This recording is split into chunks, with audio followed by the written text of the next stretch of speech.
Anda. Kita akan membicarakan bagaimana membawa orang-orang dalam daftar ke sistem ini. Kita juga memiliki conference calls. Juga event yang lain yang tidak kalah penting adalah three-way calls, panggilan 3 arah. Panggilan 3 arah bekerja seperti ini. Anda, upline Anda, upline atau ahli prospek Anda. Itulah yang dimaksudkan dengan 3 arah. Saya suka dengan panggilan 3 arah ini karena 1. Tidak ada batasan geografis, dan juga sangat mudah dan juga cara yang baik untuk melakukan duplikasi. Contohnya saya melakukan panggilan dengan Yvonne. Setelah beberapa saat, dia mendapatkan sambungan dan dia dapat melakukan panggilan 3 arah dengan orang-orangnya. Jadi yang saya sudah lakukan, saya katakan padanya untuk melakukan panggilan tersebut. Sistem hebat lainnya adalah yang disebut one-on-one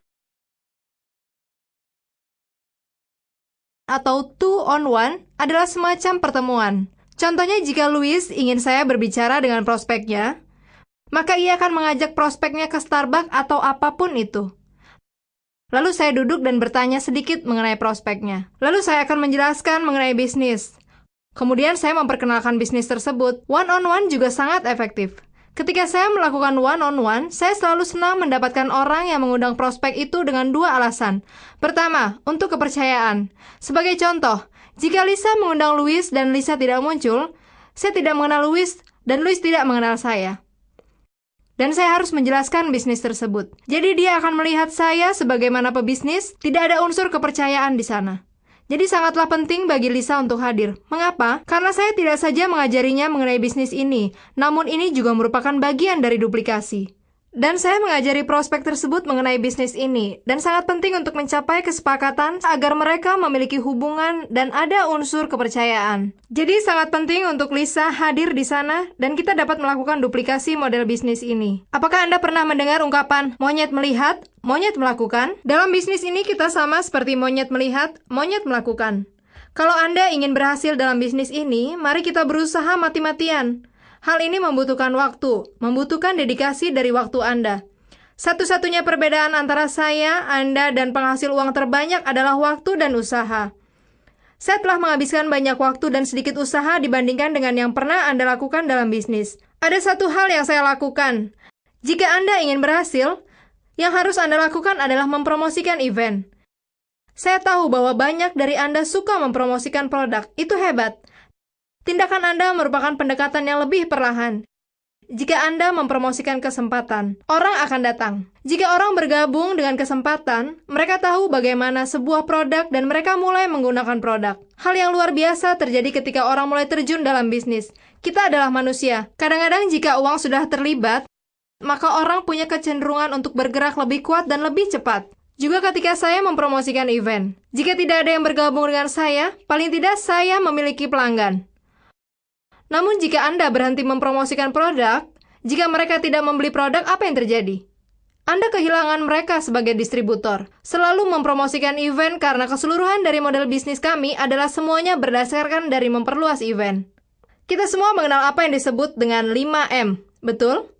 Apakah 5M itu? More meetings mean more money. Semakin banyak meeting, makin banyak uang. Jadi 5M, more meetings mean more money.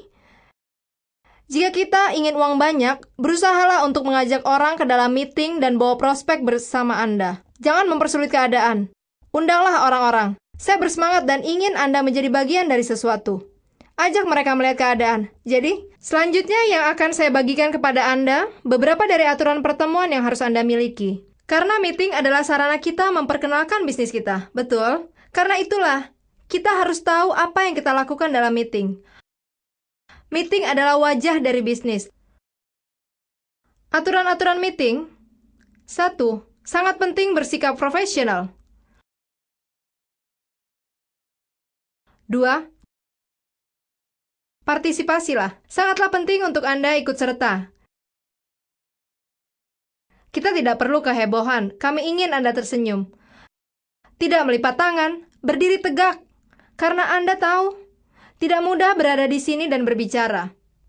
Tidak, pembicara harus sebaik para peserta. Jadi jika Anda enggan dan semacamnya, Anda tidak gugup dan melupakan segala hal. Kami ingin Anda ikut serta dan penting untuk selalu tersenyum. Saya tahu beberapa dari Anda. Ya ampun, semoga dia tidak menceritakan lelucon yang sama lagi. Saya mendengarnya ribuan kali. Jadi kami ingin Anda untuk sungguh-sungguh ikut serta dan jika pembicara bertanya, siapa yang ingin mempunyai tambahan uang? Angkat tangan Anda. Jika prospek Anda ada di sebelah Anda dan tidak mengangkat tangannya, Anda senggol dia dan minta dia mengangkat tangannya. Bergembiralah sedikit dengan prospek Anda. Kita tidak menginginkan kehebohan, kita ingin wajah-wajah yang tersenyum. Karena Anda ingin prospek Anda merasakan kehangatan pertemuan tersebut. Jadi, apakah kita mau ikut serta?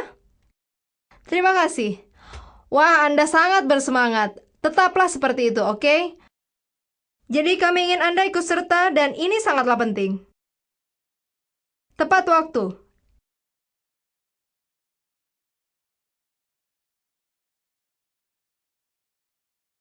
Ini juga sangatlah penting. Sangat penting bagi Anda jika Anda duduk dalam ruangan. Tolong, jangan terlalu sering melihat ke belakang.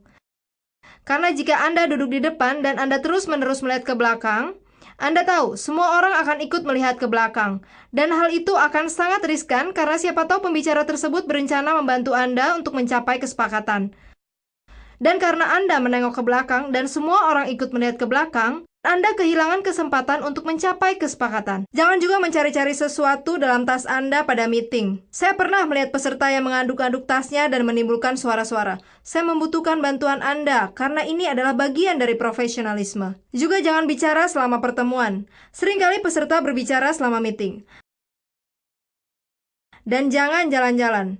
Jangan jalan keluar masuk. Sangat mengganggu. Suatu waktu ketika saya dalam pertemuan, seseorang duduk di saat itu saya sedang dalam puncak presentasi.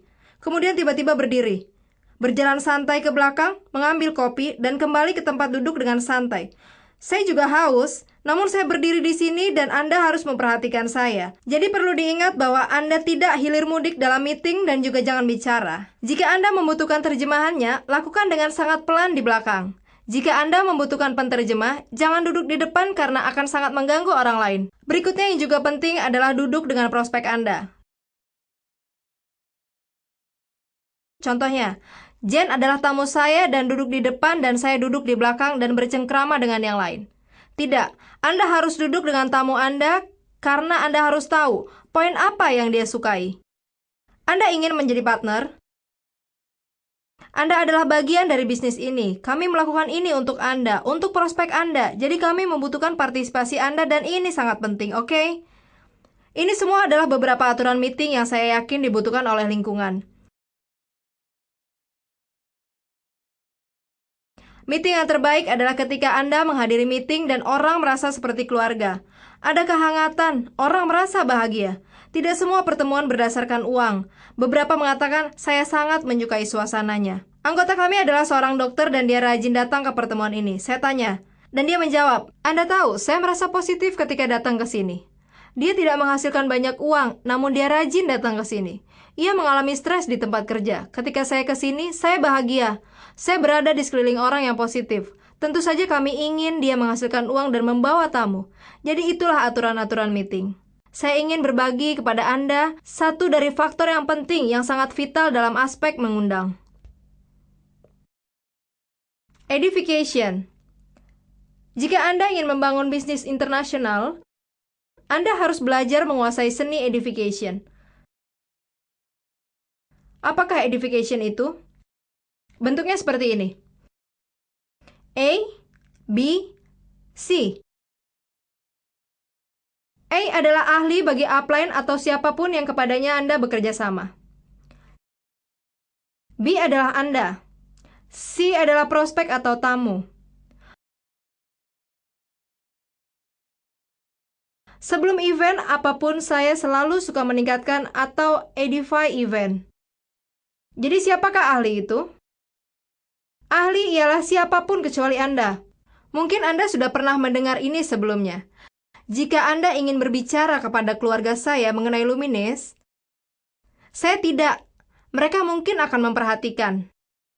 Namun jika saya bicara, mungkin akan memerlukan waktu lama. Karena apa? Karena ini di luar profit. Anda pasti tahu bagaimana rumput tetangga lebih hijau.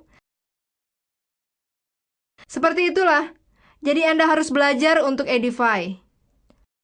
Alasan untuk itu adalah ada psikologis ketika Anda merekrut. Antara Anda dan prospek Anda ada hubungan. Betul? Karena itulah mereka percaya kepada Anda. Mereka mau mendengar. Jadi antara Anda berdua ada faktor kepercayaan di sini. Tugas dan peran Anda sebagai distributor adalah mempromosikan atau edify untuk mempromosikan tiap si ahli. Ketika Anda mempromosikan si ahli, prospek Anda akan menghormati segala yang dikatakan si ahli. Sebagai contoh, jika Bill Gates datang ke LA mengadakan simposium teknologi dan Anda mempunyai minat dalam teknologi, apakah Anda akan datang? Tentu saja, karena Bill Gates telah dipromosikan oleh media. Dalam bisnis kita, media adalah kita. Kita mempunyai kekuatan berbicara. Jadi apa yang kita lakukan? Kita berpromosi. Tugas Anda adalah mempromosikan si ahli. Mempromosikan atau mengedify. Bukan membohongi. Jangan melebih-lebihkan bahwa dia menghasilkan ratusan ribu dolar setiap minggu. Belum. Jadi Anda mempromosikan sisi baik dari orang tersebut. Tidak perlu seperti itu. Mungkin orang yang dengannya Anda bekerja, mereka belum mempunyai uang banyak. Tidak apa-apa, mungkin mereka mempunyai kualitas yang baik yang Anda sukai dari orang tersebut. Mungkin saja mereka penyayang. Luar biasa. Apa saja. Mereka menyayangi orang lain. Jadi salah satu sifat baik tersebut, Anda mempromosikannya kepada prospek Anda. Karena dalam bisnis, ketika Anda mempunyai kepercayaan ditambah rasa hormat, yang Anda dapatkan adalah deal atau persetujuan. Adalah penting memahami sisi psikologis di balik semua ini. Promosi. Dapatkan promosi yang baik. Orang yang mana Anda bekerja sama. Ahli adalah siapapun kecuali Anda. Bisa saja mereka pekerja keras, penyayang, apapun itu. Saya sudah mempromosikan banyak orang yang mungkin Anda tidak kenal. Saya promosikan April, promosikan Yvonne, Tina, Cici. Anda tidak akan bisa membayangkan bahwa yang saya lakukan hanya pergi berkeliling dunia dan bercerita kepada Anda. Dan ketika saya ada di bandara, cerita apa yang saya ceritakan? Saya menceritakan tentang Anda. Jadi saling menceritakan. Dalam bisnis ini, Anda harus menguasai bagaimana berpromosi dan bercerita. Apakah Anda sudah jelas pada proses ini? Berikutnya, mari kita bicara bagaimana cara mengundang atau invite. Memang banyak pendekatan yang berbeda, namun saya ingin membagikannya dalam 3 pendekatan sederhana. Pertama, pendekatan langsung. Salah satu dari pendekatan adalah pendekatan langsung. Saya menghubungi teman saya. Ingat daftar tersebut? Ingatlah. Seni merekrut. Dan ini adalah aturan utamanya. Mengundang adalah ketika Anda mengundang atau merekrut adalah penting untuk mengingat bahwa Anda bukan super salesman. Jangan meyakinkan orang dan memohon pada mereka. Jangan. Tugas Anda adalah mengundang orang dan Anda harus menjadi orang yang menolong. Anda jadi teman yang penolong. Daripada seorang super salesman, menjual produk, menjual kesempatan, Anda menjadi teman yang menolong. Bagaimana Anda menjadi teman yang penolong? Anda harus mengenali apa saja kebutuhan mereka. Ketika Anda membuat daftar dan mengundang, Anda harus peka atas kebutuhan dan keinginan mereka.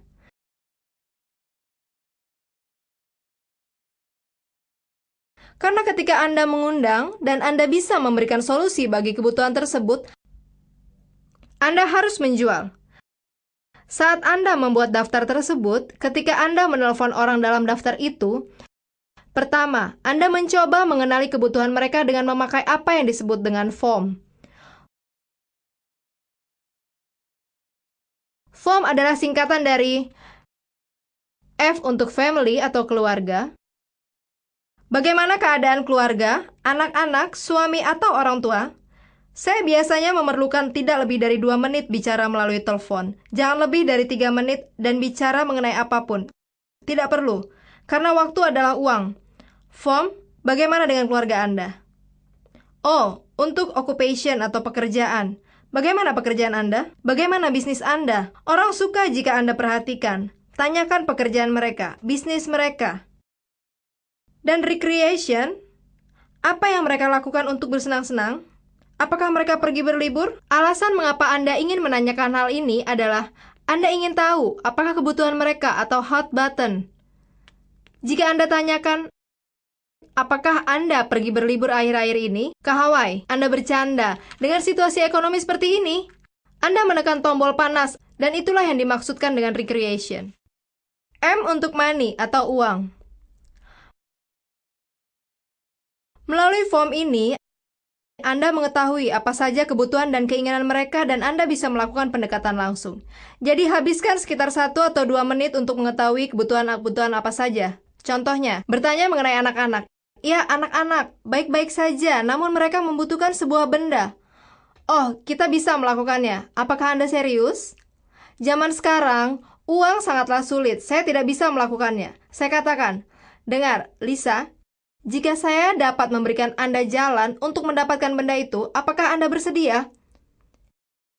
Jika saya bisa membawa Anda untuk mendapatkan uang, Anda bisa mendapatkan. Untuk anak-anak Anda, kadang-kadang mereka berkata, "Hei, anak-anak saya perlu uang untuk kuliah." Dengar, jika saya dapat memberikan jalan kepada Anda, saya tidak bicara mengenai jenis. Tidak satupun. Jika saya bisa, itu adalah pendekatan langsung. Jika saya bisa menunjukkan Anda sebuah jalan, untuk apa? Untuk memenuhi kebutuhan mereka. Jika saya dapat memberikan Anda jalan untuk titik-titik, apakah Anda bersedia? Saya katakan, apakah Anda bersedia untuk belajar lebih banyak? Ini bukan hal yang menakutkan.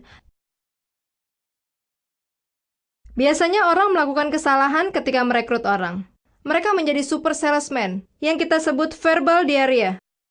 Bicara bla bla, kami punya ini itu. Seluruh media. Bla bla bla, dan tebak, Anda kehilangan prospek Anda. Karena dalam pikiran mereka, mereka bilang, saya tidak bisa mengulang apa yang mereka ucapkan. Ini penjualan yang berat, terlalu berat bagi saya. Saya selalu suka melakukannya dari pendekatan bisnis.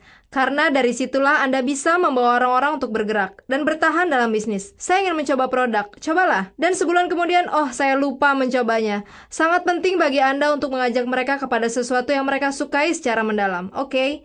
Jadi pada pendekatan langsung. Jika saya bisa memberikan jalan, sangatlah mudah.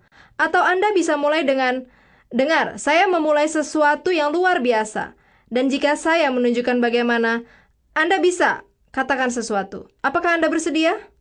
Dan jika mereka bilang, tentu saja. Tugas Anda adalah membawa mereka ke sebuah meeting. Jangan bilang, baiklah, saya akan tunjukkan. Kemudian Anda keluarkan flip chart Anda. Jangan lakukan itu. Ingatlah, merekrut adalah proses, bukan event. Seperti memasak. Langkah pertama, langkah kedua, kemudian Anda mendapatkan semuanya. Saya berikan contoh yang mudah untuk diingat. Jika Anda merekrut, sebagian besar orang merekrut, mereka begitu antusias, menumpahkan segalanya seolah menyerang prospek mereka. Karena Anda begitu ingin merekrut mereka, tenanglah. Contoh ini mungkin bisa menolong Anda. Anda menganggap recruiting seperti berkencan. Yang Anda lakukan pertama kali ketika berkencan, Anda bergandengan tangan. Oh, Anda keluar dahulu. Bergandengan tangan, jika segalanya baik, Anda berciuman. Anda tidak langsung melakukannya, begitu? Anda melakukan proses. Ingatlah, ini sebuah proses. Saat Anda bertanya, Anda harus berhenti sejenak. Anda dengar apa yang mereka inginkan. Kalau Anda katakan, apakah Anda bersedia? Berikan mereka kesempatan untuk merespon Anda karena Anda tidak akan tahu. Saat saya bekerja di bagian penjualan, one-on-one, saat Anda menanyakan pertanyaan penutup, orang pertama yang bicara akan kalah. Jika Anda menanyakan pertanyaan penutup, jangan bicara. Kadang-kadang tidak menyenangkan. Apakah saya benar? Di saat pertanyaan penutup, 5 menit berdiam diri. Mereka sedang berpikir. Anda pasti ingin tahu, Anda tidak bisa menunggu. Dan saya belajar menggigit bibir saya seperti ini. Anda harus melakukannya. Jika mereka tidak nyaman, saya akan kembali. Biarkan mereka berpikir. Dalam pendekatan langsung, saya tidak suka menggunakan skrip atau menghafal.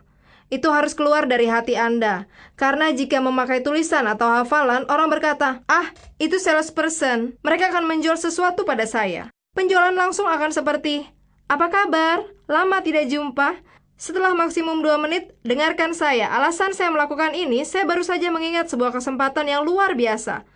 Yang saya percaya, bisa saja untuk Anda atau bukan untuk Anda. Namun saya ingin tahu apakah Anda bersedia untuk memiliki penghasilan tambahan? Jika mereka tahu bahwa mereka bisa menghasilkan tambahan, mereka mungkin tidak akan berminat kepada Anda. Namun jika mereka tahu bahwa mereka bisa mendapatkan keuntungan, maka Anda harus bisa mencari tahu kebutuhan mereka atau hot buttons. Saya suka sesuatu yang langsung. Saya katakan, saya baru saja mendengar sebuah cerita yang luar biasa, dan saya ingin bersama Anda meraih keuntungan. Kapan saat yang baik agar kita bisa bersama, agar saya bisa menunjukkannya kepada Anda? Gunakan telepon. Tujuan menelpon adalah untuk membuat perjanjian. Saat menelpon, Anda tidak menjelaskan segalanya. Begitu mereka masuk, telepon untuk membuat perjanjian, untuk membawa mereka, mengundang mereka ke sebuah pertemuan. Setelah Anda bertanya, mereka mengatakan, "Tentu saja, saya sangat sibuk sekarang dan saya belum bisa menjelaskan apapun kepada Anda. Namun kapan Anda bisa menyediakan waktu minggu ini agar kita bicara? Waktu sangat penting, kami sangat sibuk minggu ini." Sebagai contoh, kita tinggal di LA dan mempunyai sebuah jadwal. Pada Selasa atau Kamis, kita mempunyai pertemuan. Kapan saya bertemu Anda minggu ini? Apakah Selasa oke?